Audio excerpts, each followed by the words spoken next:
बिस्मिल्लाहिर्रहमानिर्रहीम। अस्सलामुअलैकुम क्लास 6। उम्मीद करता हूँ आप खैरियत से होंगे। आज हम लोग एक नई यूनिट के साथ शुरू करेंगे। यूनिट का नाम है perimeter and area. Unit number 11, perimeter and area.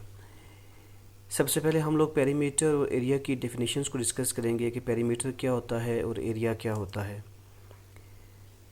पहला टॉपिक है हमारे पास पेरीमीटर एंड एरिया। यहाँ पे वो कह रहा है कि if someone ask you which is bigger in your classroom, अगर कोई बंदा आपसे सवाल करता है कि आपके क्लासरूम में कौन सी चीज़ बड़ी है, ब्लैक बोर्ड बड़ा है या वॉल क्लॉक बड़ी है, तो यकीनन आपका जवाब क्या होगा कि ब्लैक बोर्ड बड़ा है, क्योंकि आपने देखा कि ब्लैक बोर्ड ने ज़्यादा एरिया कवर किया हुआ है दीवार के ऊपर जिस बनिस्बत वॉल क्लॉक के, और जो एरिया है वॉल क्लॉक्स की निस्बत जो ब्लैक बोर्ड का वो बड़ा है। Thus an area can be defined as, तो हम एरिया को कैसे डिफाइन कर सकते हैं। Area can be defined as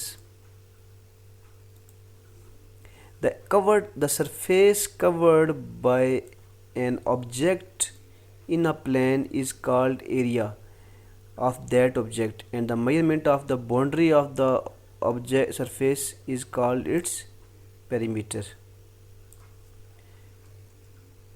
अब यहाँ पे कह रहा है कि the surface covered by an object, कोई भी ऑब्जेक्ट है जितना वो सरफेस, जितना एरिया, जितनी जगह वो कवर करेगा, जितनी जगह वो कवर करेगा किसी प्लेन में, वो उसका एरिया कहलाएगा। जैसे वाइट बोर्ड की मिसाल है जो आपकी क्लासरूम में होता है, तो वाइट बोर्ड ने दीवार के ऊपर जितना एरिया कवर किया होता है, दीवार एक प्लेन है, वहाँ पे प्लेन क्या चीज़ है, वहाँ पे दीवार है, दीवार के ऊपर वाइट बोर्ड ने जितना एरिया कवर किया हुआ है, जितना पोर्शन कवर किया हुआ है, वो क्या कहलाता है, उसका एरिया। इसी तरह जो एरिया होता है उसकी जो बाउंड्री होंगी, अब वाइट बोर्ड की 4 बाउंड्रीज होती हैं, उन बाउंड्रीज़ की जो मेजरमेंट है, उन बाउंड्रीज़ को अगर मेजर किया जाए तो उन तमाम 4 बाउंड्रीज़ की जो मेजरमेंट है वो क्या कहलाती है, हमारे पास पेरीमीटर। ठीक है, here we shall learn the formulae for finding the perimeter and area of square. हम लोग पेरीमीटर कैसे फाइंड करते हैं और स्क्वायर का एरिया कैसे फाइंड करते हैं, रेक्टेंगल का एरिया कैसे फाइंड करते हैं और रेक्टेंगल का पेरीमीटर कैसे फाइंड करते हैं, ये हम इस यूनिट में डिस्कस करेंगे। सबसे पहली चीज़ आती है हमारे पास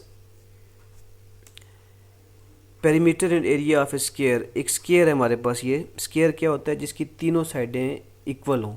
अब देखिए यहाँ पे ये साइड भी 3 सेंटीमीटर है, ये साइड भी 3 सेंटीमीटर, ये सारी साइडें 3 सेंटीमीटर्स हैं, this is a square.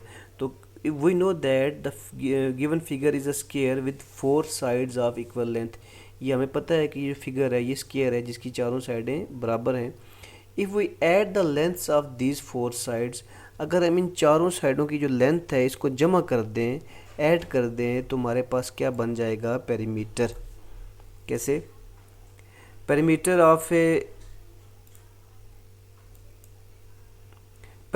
Square, जो स्क्वायर है, ये जो हमारे सामने एग्जांपल दी हुई है, फिगर दी हुई है, इसका जो पेरीमीटर है दैट इज़ इक्वल टू 3 + 3 + 3 + 3, यानी 4 टाइम्स 3 को, यानी कि ऑल 4 साइड्स को ऐड कर दिया जाए तो हमारे पास पेरीमीटर बनेगा। जैसे कि अगर ये ऑल 4 साइड हैं तो 4 को मल्टीप्लाई बाय साइड, स्क्वायर की केस में होता है कि 4 को उसकी साइड से मल्टीप्लाई कर दिया जाए तो हमारे पास आंसर क्या आता है, 12। That is perimeter of a square. Simple सी बात है, कोई भी स्क्वायर है उसकी चारों साइडों को आप जमा कर दें, 3 + 3 6, 6 + 3 9, 9 + 3 12, तो हमारे पास क्या आ जाता है, आंसर पेरीमीटर आ जाता है। इस स्क्वायर की फॉर्म में जो हमारा फार्मूला होता है 4 मल्टीप्लाई बाय साइड, स्क्वायर की फॉर्म में फार्मूला होता है। Similarly the area of given square can also be calculated, इसका एरिया भी हम लोग फाइंड कर सकते हैं by finding the product of its length. Product का मतलब होता है multiply, product of its length and breadth. Breadth और लेंथ को अगर आपस में, इन दोनों को आपस में अगर मल्टीप्लाई कर दिया जाए, ये इसकी ब्रेड्थ हो गई, ये इसकी लेंथ हो गई। कोई भी आप एक लेंथ ले सकते हैं, एक ब्रेड्थ ले सकते हैं, तो लेंथ और ब्रेड्थ को अगर आप आपस में मल्टीप्लाई कर दें तो हमारे पास क्या आ जाएगा, उसका एरिया। कैसे, area of a square is equal to 3 multiply by 3, यहाँ ये लेंथ है 3, यहाँ ये 3 ब्रेड्थ है, तो length multiply by breadth equal to 9, और साथ में सेंटीमीटर स्क्वायर आया। ये एक इम्पॉर्टेंट चीज़ है, सेंटीमीटर स्क्वायर क्यों आया, 1 सेंटीमीटर ये है, एक ये है, ये दोनों आपस में मल्टीप्लाई होके सेंटीमीटर स्क्वायर बन गया। ये यूनिट होती है एरिया की। क्लियर। नेक्स्ट आता है, from above we can conclude that formula for finding the perimeter and square area of square. या हम लोगों ने ऊपर एरिया ऑफ स्क्वायर का फार्मूला हमने फाइंड किया, ठीक है, और पेरीमीटर ऑफ स्क्वायर का। अब एरिया पेरीमीटर ऑफ स्क्वायर का फार्मूला क्या बताया मैंने आपको, 4 multiply by side, 4 multiply by sides. Side क्या है हमारे पास, ये एक साइड है कोई, इसको अगर किसी भी एक साइड को अगर आप 4 से मल्टीप्लाई कर दें वो पेरीमीटर आ जाएगा स्क्वायर का, सिर्फ स्क्वायर का, रेक्टेंगल के लिए ये फार्मूला नहीं होगा। और एरिया ऑफ स्क्वायर का फार्मूला क्या है, area of square is equal to side multiply by side, यानी कि एक साइड को दूसरी साइड से मल्टीप्लाई कर दिया जाए तो क्या बन जाता है उसका एरिया, जैसे हमने ये ऊपर किया। नेक्स्ट टॉपिक है हमारे पास perimeter and area of rectangle. Perimeter और एरिया रेक्टेंगल का पहले हमने फाइंड किया perimeter and area of square. अब रेक्टेंगल क्या होती है, जिसकी दो साइडें इक्वल हों वो क्या कहलाती है हमारे पास रेक्टेंगल। टू अपोजिट साइड जिसकी इक्वल हों वो क्या कहलाती है हमारे पास रेक्टेंगल। अब ये देखें, ये दो साइडें आपस में इक्वल हैं, यहाँ पे ये दो साइडें आपस में इक्वल हैं, ठीक है, तो ये रेक्टेंगल है हमारे पास। The perimeter of given rectangle can be calculated by adding the measure of its 4 sides. इसकी चारों साइडों को अगर जमा कर दिया जाए तो इसका पेरीमीटर बन जाएगा। Perimeter of rectangle equal to 2 + 4 + 2 + 4, that is equal to 4 + 4 8, 2 + 2 4, so 8 + 4 is equal to 12। तो टोटल आंसर हमारे पास क्या आ गया, 12 सेंटीमीटर आया पेरीमीटर ऑफ रेक्टेंगल का। Similarly, the area of rectangle can also be calculated by multiplying its length and breadth. Area जैसे हम लोग find करते थे स्क्वायर के लिए वैसे ही रेक्टेंगल के लिए भी है। पेरीमीटर भी जैसे स्क्वायर के लिए था सम ऑफ 4 साइड्स, वो यहाँ पे भी है, ठीक है।